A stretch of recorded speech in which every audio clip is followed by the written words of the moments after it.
สวากขาโตภะคะวะตาธัมโมธัมมานัสสามิสุปฏิปันโนภะคะวะโตสาวกสังโฆสังฆังนะมามิหันธรรมยังพุทธัสสะภะคะวะโตปุพพะคณมการันเทวะพุทธานุสตินะยังจักขโลมาเสตัสสะภะคะวะโตอะระหะโตสัมมาสัมพุทธัสสะนะโมตัสสะภะคะวะโตอะระหะโตสัมมาสัมพุทธัสสะนะโมตัสสะภะคะวะโตอะระหะโตสัมมาสัมพุทธัสสะอะโมปะนะภะคะวันตาเอวังกัลยาโนกิตติศัตโตอะพุทธโภอิติปิโสภะคะวะอะระหังสัมมาสัมพุทโธวิชาจารณะสัมปันโนสุขโตโลกวิทูอนุตตโรปุริสธรรมสารติสัทธาเทวมนุสสานังพุทโธภควาติหันธรรมยังพุทธาภิติติกโลมาเสพุทธวาดาธัมมรตาทิพุทธาภิโยโตสุทธาภิยังกรุณาอิสมาคตโตโพเทสิโยสุชนะตังกัมมลังวสุโลวันธามหังปะมะนังสิทัสสะสิเนนังพุทโธโยสัพพปานินังสรณังเทมะมุตตมังอาตมานุสติทานังวันธามิตังสิเรนังพุทธัสสะสัมมิคาโสวะพุทโธเมสามิกิสโลพุทโธทุกขาสังฆาตาจาวิตาตาจาริตาสัมเมพุทธัสสะนันทิยาเตติสันติลันชีวิตันติทังวันทันโตหังคติสามิพุทธาเสวะสุโภทิตังนาทิเมสารนังปัญญังพุทโธเมสารนังวรังเอเตนะสัจวัชเชนะวันไตยังสันตุสาสเนพุทธังเม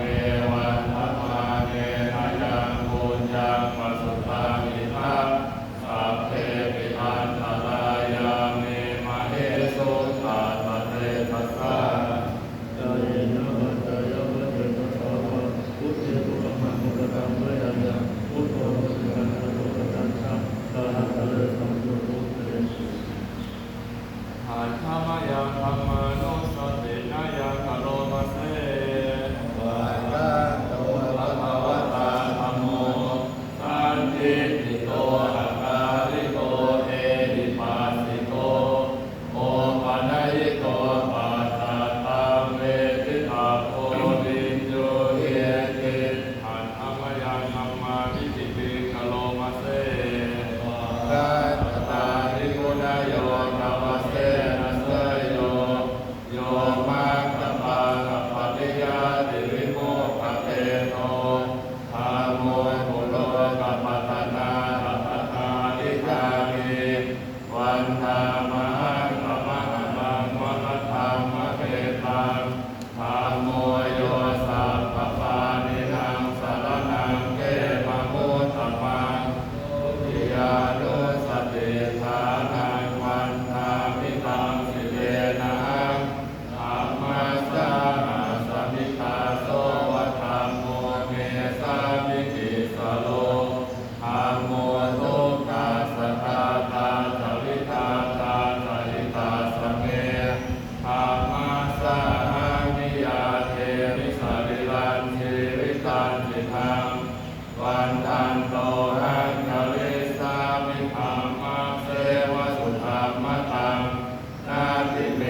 นโนภะคะวะโตสาวกสังโฆ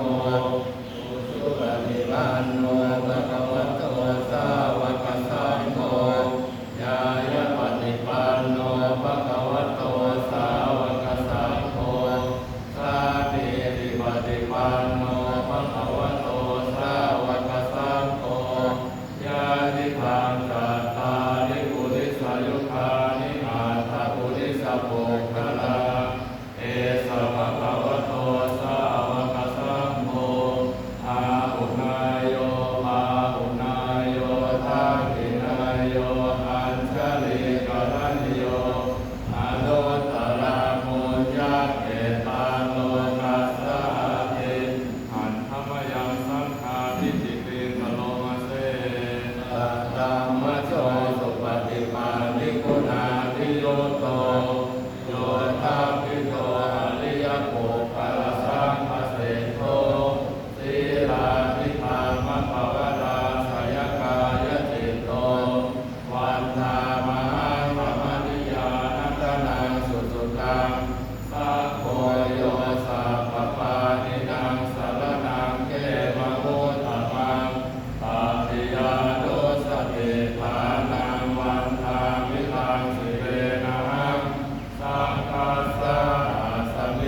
ตังวิเนยยังพุทธาวรังตังศิรสานมามิโตราสนาพันธวิหายการตตันเตชะสาเตชยสิทธิโหตุสัพพันตรายาตวินาสเมตุนาโมทโยโยวิยตาสัสสะตุตาเสสิโลกาสวิโสติมังคังนิยานิโกธรรมนาสัทธาริสาตาวะโหสันติกโลสุจินโนหะมังวรันตังศิรสานมามิโมอาปะทาลังอุปสันตตาหังตันเตชะสาเตชยสิทธิโหตุสัพพันตลายะจวินาสเมตุสัทธามเสนาสุขตาทุกโขโยมโตกาสัพพาภูปกิเลสเจตัสสันโตสยังสันตินิโยชโกทัสสวะคาตธรรมังวิทิตังกโลติสังฆังวรันตังศิรสานมามิพุทธานุพุทธังสมสีลติติปันเตชะสาเตชยสิทธิโหตุสัพพันตรายาจวินาสเมตุอะระหะโตสัมมาสัมพุทธัสสะมะเหสิโนนะโมพุทธมธัมมาสัสสะวะคาตาเสวะเตมิทะนะโมมหาสังฆาสาปิภิสุทธสีลติติโนนะโมโอมาตยาตาตาสัตตนาตยาสัสสะทุกังนะโมโอมะกาเตตาสัตตาสวัตตุตยาสัพพินะโมกาลาปะปาเวนะวิปัสสันตุปัฏฐวานะโมกาลานุภาเวนะสุวัตติโหตุสัพพทานะโมกาลาสัพเพเทนะวิธิมิโหมิเตชะวาดานาปันติตานาจะเสวนาปูชาจะปูชนียานะเอตัมมังคลมุตตมังปฏิรูปเทสวาโสตปุเพจัตตะปุญญตะอัตตสัมมาวันิติตะเอตัมมังคลมุตตมังอาหุสัจจันตสิปัญจวิรโยจะสุสิกิโตสุภาสิตาจยาวาจาเอตัมมังคลมุตตมังมาตาปิตุปาทานาปุตตตาลาสสังฆโหอนาบุลาจกัมมันตาเอตัมมังคลมุตตมังคานาจะธรรมจริยาจยานตานันตสังฆโห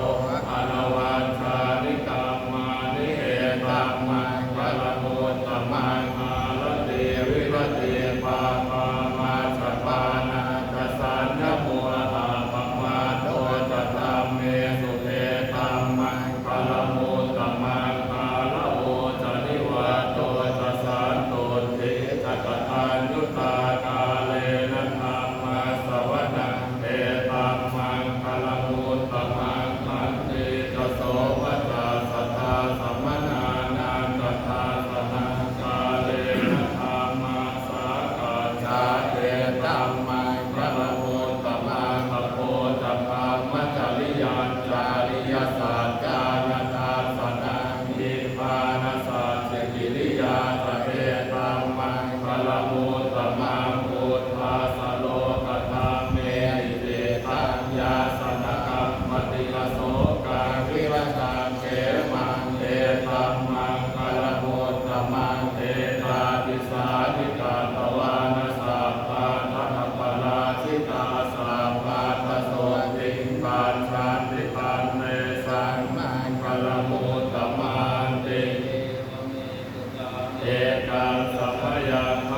ทังโขปนปิปะเวทุกนิโรธัตตามิเนปฏิปทาอริยสัจจังอายเมวะอริโยอาหังกิโกมาโคเสยติอังสัมมาทิฏฐิสัมมาสังกัปโป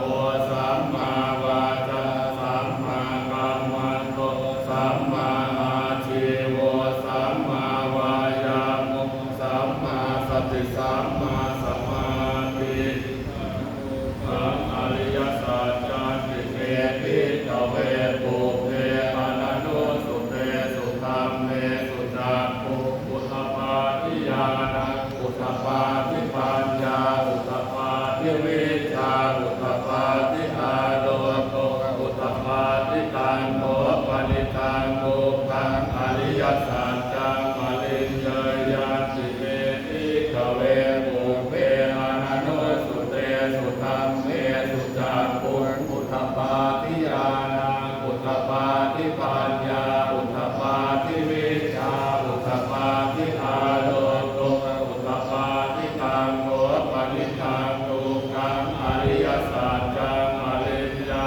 นติเมติตเวปุเพอนันโนสุเตสุธรรมเมสุจักขุอุตตปาทิญาณอุตตปาทิปัญญาอุตตปาทิวิชชาอุตตปาทิอาโลโกอุตตปาทิอิทังโลกสมุทัยโยอริยสัจจันติเมติตเวปุเพอนันโนสุเตสุธรรมเมสุจักขุอุตตปาทิญาณอุตตปาทิปัญญาอุตตปาทิวิชชาอุตตปาทิอาโลโกอุตตปาทิตังโมปนิตังโม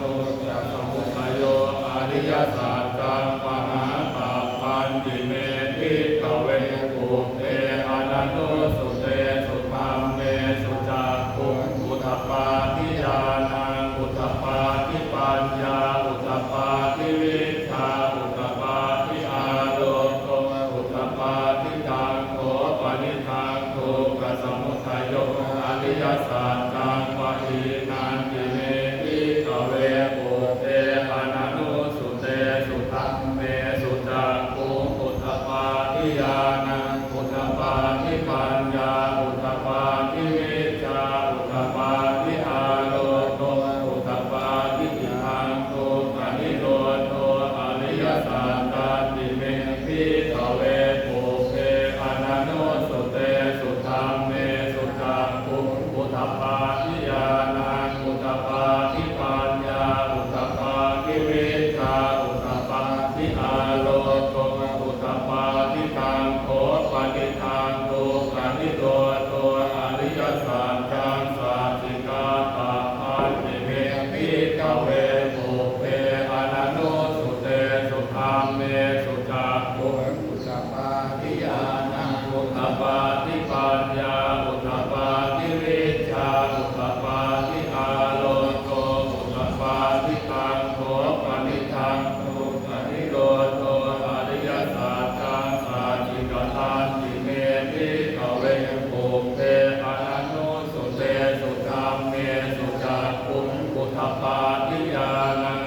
วะติยังสัมมเนนะวะปามเนนะวะเทเวนะวะมาเลนะวะปะมุนาวะเกนะสิวะโลกัสสมิติเทวานังสัทธาสุตวาจาตุมหาราชิกาเทวาสัทธมนุสาเวสุจาตุมหาราชิกานังเทวานังสัทธาสุตวาตาวติสาเทวาสัทธมนุสาเวสุตาวติสานาเทวานังสัทธาสุตวายามาเทวาสัทธมนุสาเวสุยามานังเทวานังสัทธาสุตวาตุสิตาเทวาสัทธมนุสาเวสุตุสิตานังเท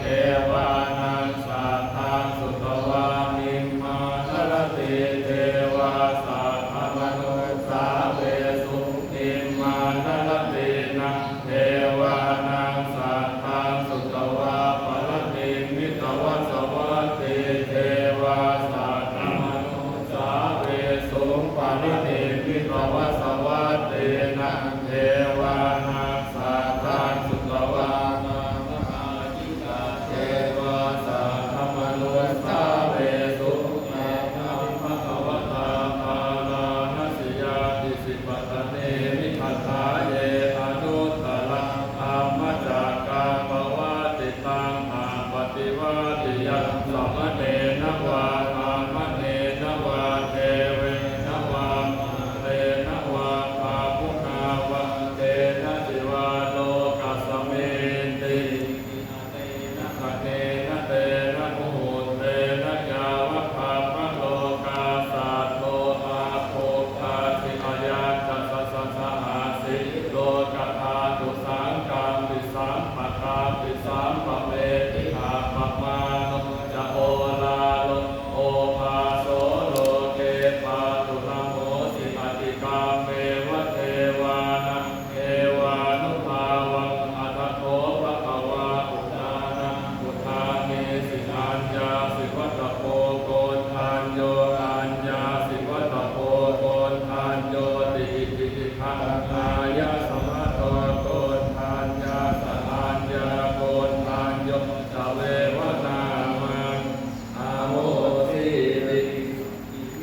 ปุญญากาเมนะอุปัชฌายาอุนุตตระอาจาริโยวะกาลตัมมาตาปิกาตายาตันตาปิยามะมังสุริโยจันติมาราชาพุทธวัฒนาตาปิจาตัมมามาราชาอิทาตโนกัปปะวะกัตเทวตา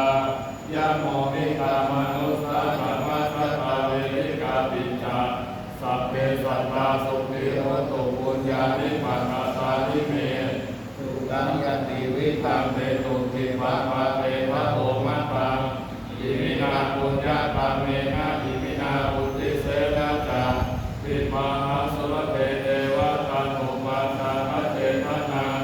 เยสัตตาเนอินาธัมมายาวะนิพพานะโตมะมังนัตตาสุตัปปัตตาเยวะยัตถาสัตโตภเวภเวปุจุติตาสติปัญญาสัลเลโกริยามินามาลาลปันตุโลกาสังกตุจาวิเยสุเมพุทธานิปาวะโลนาโตธัมมานาโตวารุปะโมนาโตปัจเจกพุทโธตัสสะโกนาโตตะโลมะมังเตโสธัมมานุภาเวนะมาโลกาสัมมาอานุมา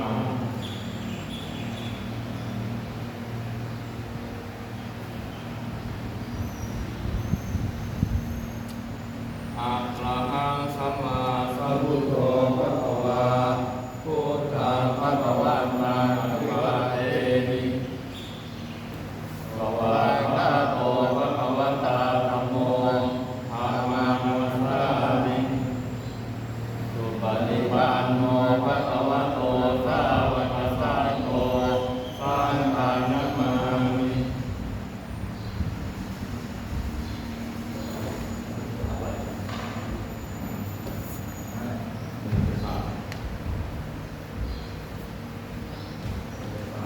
อ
โอ้